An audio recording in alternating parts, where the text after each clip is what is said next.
Hey everybody, BAM Collectibles here, back for another statue unboxing review for you, and today we have an awesome statue to showcase. This is a quarter scale statue of Ezio from Assassin's Creed by PureArts.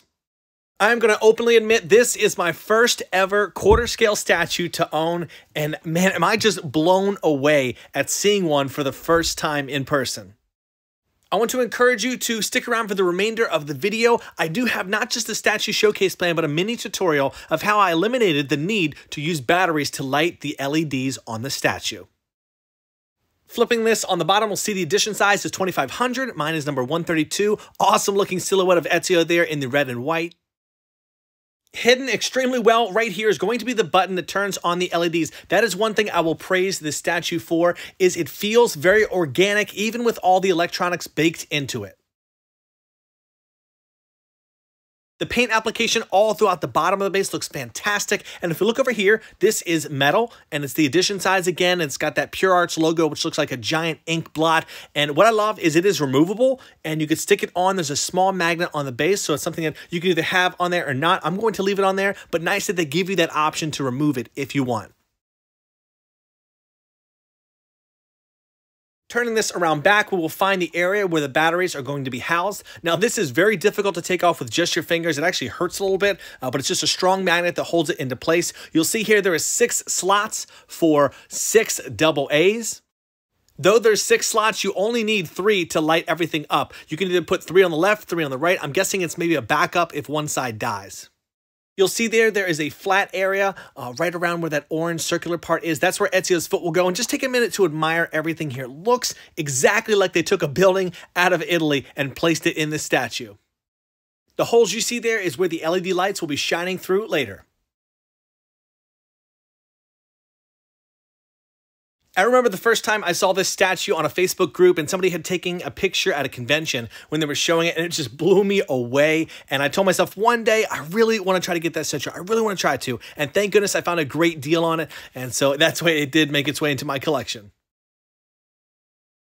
One of the things that I'm most impressed with this statue, and honestly getting to see a quarter scale statue in person, is the way that this diorama comes together to support the character so well. Like I'd mentioned before, everything looks so organic and as if it was naturally weathered because it's sitting outside in the elements and there's dirt and dust.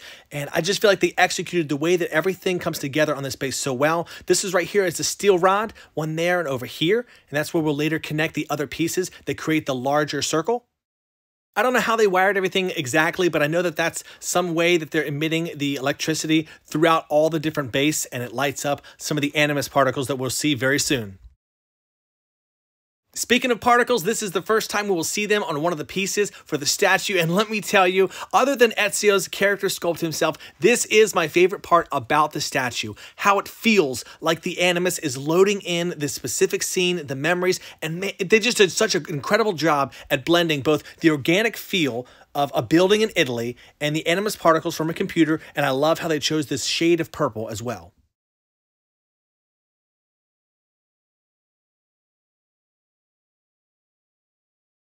It's very important when connecting these steel rods, somehow the electricity is traveling up through them and it lights some of the LEDs. If you don't push those in tight enough, the LEDs will seem like they're not working. It's just that they're not connected. So be sure to get a little bit of pressure when connecting both of these pieces you'll see here to the rest of the base.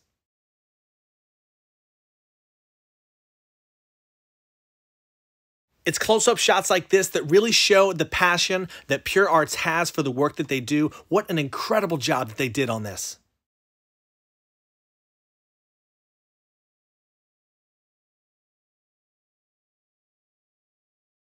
And here we have one of the last larger pieces that will be connected to the diorama. As you can see, this one is a lot more of the building than it is the animus particles, and the way that they shaded everything going from right to left does so accordingly. My collector's gut told me that something was going to attach to this little piece sticking out there, but unfortunately, nothing does attach there. It's just the way that it was sculpted.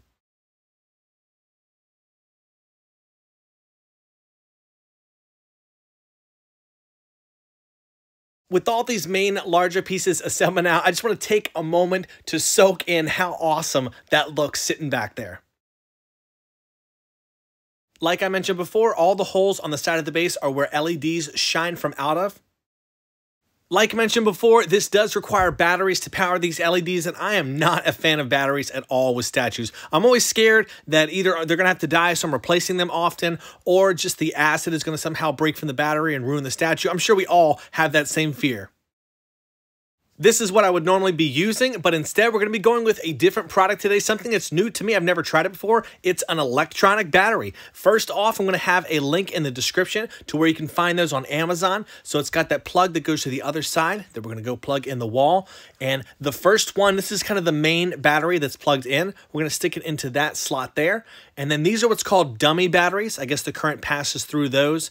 But those are going to go right there. We're only using 3 because that's all it requires. And here's the plug that goes into the wall. Now keep in mind that each battery requires 1.5 volts and it naturally defaults to that 3 that you see there. And we need to take the key that came with this and spin this over till it reaches 4.5 because we need enough to support 3 batteries. And you scale that accordingly if you have something that has more batteries in it.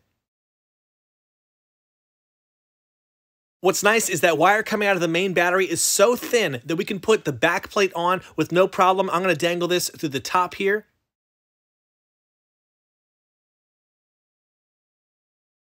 And just like that, we eliminated the need to use batteries for this statue. Looks amazing, vibrant, just as bright, if not brighter, than if we use the batteries. I won't be showing them all up close, but they did come with multiple parts of these animus particles that are coming off the side of the statue, sculpted separately. On the bottom there, you can see the areas where they will be keyed into the statue. Most of them are of an oval shape or round shape.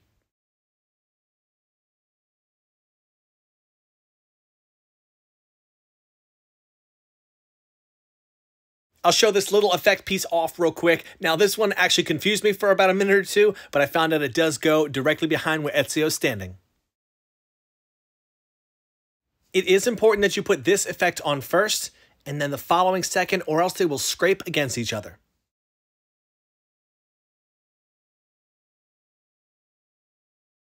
And you can see right here, this is how they look with the lights on, at least the lights in the room on.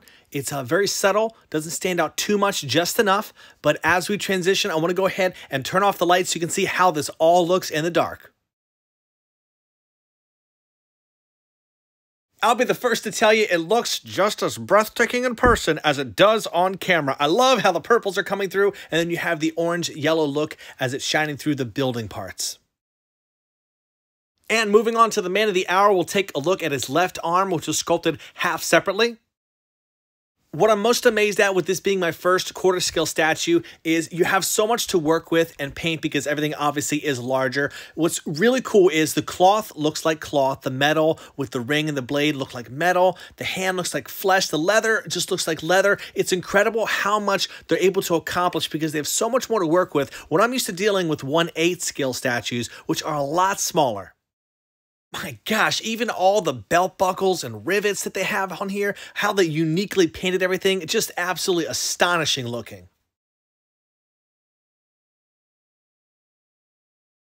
The right arm for the statue was completely sculpted separately, as you can see here. And again, we have that fragile hidden blade that is sticking out. Those are not removable either. They come sculpted just like this. Man, they even sculpted those little pieces of string that hold together the glove. Speaking of that, we'll get a close-up shot of this glove so you can see how they applied paint to everything. One of my favorite parts, again, about this arm is the fact that we do have a bit of the animus forming here, and this part is removable, held on by 2 magnets.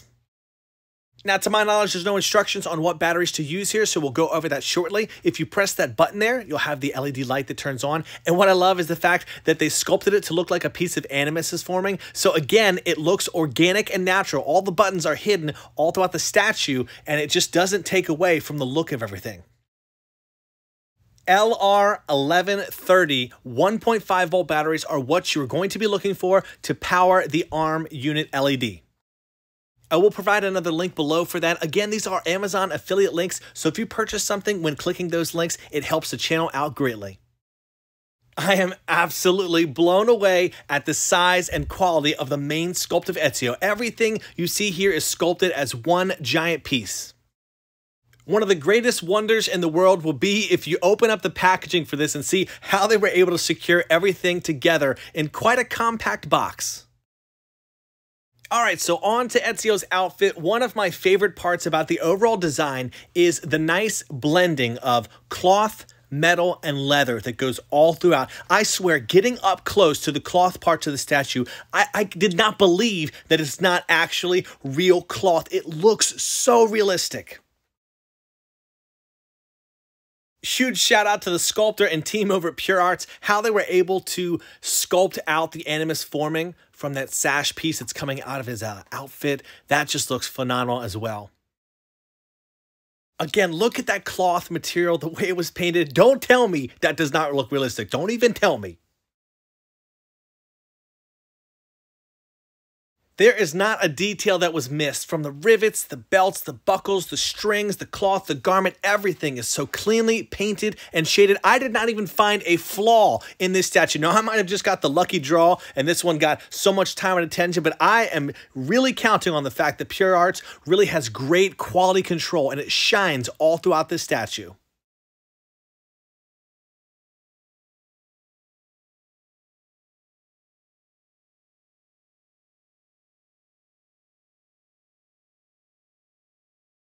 With everything gloriously assembled, I want to address the question that I get asked quite often. Yo, Bam, where do you buy your statues from? This was purchased from none other than Comic Concepts, which is one of my go-to places for licensed statues. They have a variety of stock from Marvel to DC. We have some video games, some anime stuff. We're going to take a look and see what other Assassin's Creed statues they have. Oh man, that Altair, that's kind of calling me. I may have to take a look at that one next. Let me know in the comments below. Would you love to see Altair on the channel? If you're looking for an amazing statue buying experience, look no further. I will have a link to their website in the description below. One of the last bit of freebies that PureArts included was this edition-sized plaque that you can display next to the statue. Now, I'm not a huge fan of it because it takes up a huge space to display next to it, and I think personally it might take away from the statue itself having it next. Now, some people might love this stuff, so I'm not knocking it. It's a great extra, but not my personal preference. With Ezio on and turning the lights off, you can tell how breathtaking this statue looks. Today is a special freaking day on the channel. You know why? Because I fell in love with a quarter scale statue and also PureArts. I am a huge fan of your work. This has been an incredible experience to see this in person, and I'm so thankful that I got to showcase this and own this holy grail of a statue. I would love to hear in the comments below your thoughts on the statue. If you want to see some more on the channel from this series, Assassin's Creed is a very dear and personal franchise to my heart, so I very much look forward to potentially more statues in the future. Well, it has been a pleasure. I really enjoyed this statue showcase. If you do enjoy statue unboxing content, I would encourage you to subscribe to the channel and most importantly, hit that notification bell so you do not miss it when my videos go live. I am so thankful to have had this experience with everybody today, and I will see you in the next video. As always, everybody, do what you love and love what you do. Bam out.